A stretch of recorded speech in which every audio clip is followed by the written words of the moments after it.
Hey there, if you're diving into this explainer right now, you're actually participating in one of the most fascinating and honestly kind of concerning cognitive shifts in human history. We're living in this wild era where information is literally limitless, but our actual human capacity to absorb it, well, it's shrinking at a staggering pace. So today we're going to explore this phenomenon of the shrinking mind. We'll examine exactly what's happening to our brains in real time, and most importantly, we'll look at the actionable steps to reclaim the very thing that makes us capable of deep thought in the first place. Let's kick things off with a single, absolutely crucial number. 8. That's it. 1, 2, 3, 4, 5, 6, 7, 8. You know, in the time it just took me to count that out loud, the average human mind has already started looking for an exit ramp. It's already craving a new stimulus, a fresh piece of information, or just some sudden distraction. 8 seconds is our brand new baseline for focus before our brains literally hit a brick wall and demand a refresh. Every single advertisement, every conversation, every piece of critical information you're trying to absorb is currently battling against an 8-second countdown timer just ticking away in your subconscious. So I've just got to break the fourth wall here for a second and ask you directly, how many tabs do you currently have open right now as we hit that 8-second mark together? Seriously, are you holding your phone in one hand? Is there another monitor glowing in your periphery? Or maybe there's a notification badge you're actively resisting the urge to check at this exact moment. Our modern environments are engineered to constantly test our focus, and this exact cognitive struggle is more than likely happening to you right now. All right, let's move right into Section 1, Humans versus Goldfish and the ultimate battle for focus. Picture this matchup. On one side, you've got the human being. You know, the species capable of building massive skyscrapers, writing complex symphonies, and literally sending rovers to Mars. And yet, we're clocking in at a highly distractible 8 seconds. Then, on the other side, you have the common goldfish, just swimming around in a small glass bowl, holding steady at 9 seconds of focused attention. I know, it sounds like a punchline, but it's actually a deeply sobering reality. The goldfish wins.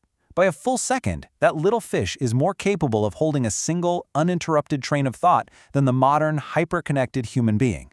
It is, without a doubt, the ultimate reality check for our species. Which brings us to Section 2, the 8-second drop. Let's talk about behavioral adaptation. Now, we definitely weren't always losing focus battles to our aquatic pets. It's not like the human brain has fundamentally mutated over the last few decades. Rather, the environment we operate in every day has undergone a radical, totally unprecedented transformation. Think about this. Back in the year 2000, the average human attention span was a much more robust 12 seconds. But in a startlingly short period of time, it has plummeted straight down to just 8 seconds today. When you really absorb that severe drop, suddenly your daily exhaustion makes complete sense, doesn't it? If you feel like you just can't get through a book chapter like you used to, or if you find yourself zoning out during important meetings, well, it's simply because your brain is trying to operate on a drastically reduced tank of sustained focus. So we have to ask ourselves, what exactly is stealing our focus and causing this unprecedented drop in human history? Our attention isn't just naturally slipping away on its own, it's being systematically fractured.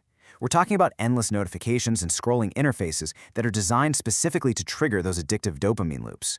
It's this constant expectation of instant availability, combined with our habit of rapidly switching between tasks rather than just finishing one thing at a time. Basically, every single time our focus gets hijacked by a screen or a random disruption, we are actively training our brains to be impatient. We're literally teaching ourselves to demand a new hit of information every 8 seconds just to stay engaged. Okay, let's take a breath and shift gears for Section 3, reclaiming human attention and rebuilding that lost endurance. The truly incredible thing about neuroplasticity is that just as our brains adapted to become so easily distracted, they can absolutely be trained to focus again. It just requires a deliberate regimen of what you might call cognitive physical therapy. First up, you have to physically clear your space. I mean, literally putting the phone in another room, closing those 20 unnecessary browser tabs, and creating a truly quiet environment. Next is mastering the lost art of single tasking. That means doing one single thing at a time, completely, without allowing your mind to fracture. And finally, you have to intentionally build your endurance. You start small, with maybe just 5 or 10 minutes of uninterrupted reading or deep work, and you slowly build that muscle back up day by day. You really have to actively resist the urge to seek out a distraction when that 8-second itch inevitably hits. I want to pause here for a second, because there's this powerful quote from the source material that really hits the nail on the head. It says, "Our attention is not just a productivity tool, it is the fundamental lens through which we experience our lives, our relationships, and our own inner thoughts." Getting our attention back isn't just some life hack to work more efficiently. Think about it. When we surrender our focus to that endless 8-second cycle, we're actually surrendering our ability to connect deeply with the world around us. This is really about reclaiming our humanity and our capacity for a profound, meaningful life. So, as we wrap up this explainer, I want to leave you with a thought. The next 8 seconds are going to pass regardless of what you do. Will you let your brain instantly search for another passive distraction, or will you take a deep breath, ground yourself, and actively choose exactly where to place your focus? This whole battle between the human and the goldfish, it's not just a funny internet joke, it's a very real, daily choice. But the good news is, you've got the tools and the awareness right now to finally step out of that overwhelming cycle. The real question is, what are you going to do with your next 8 seconds?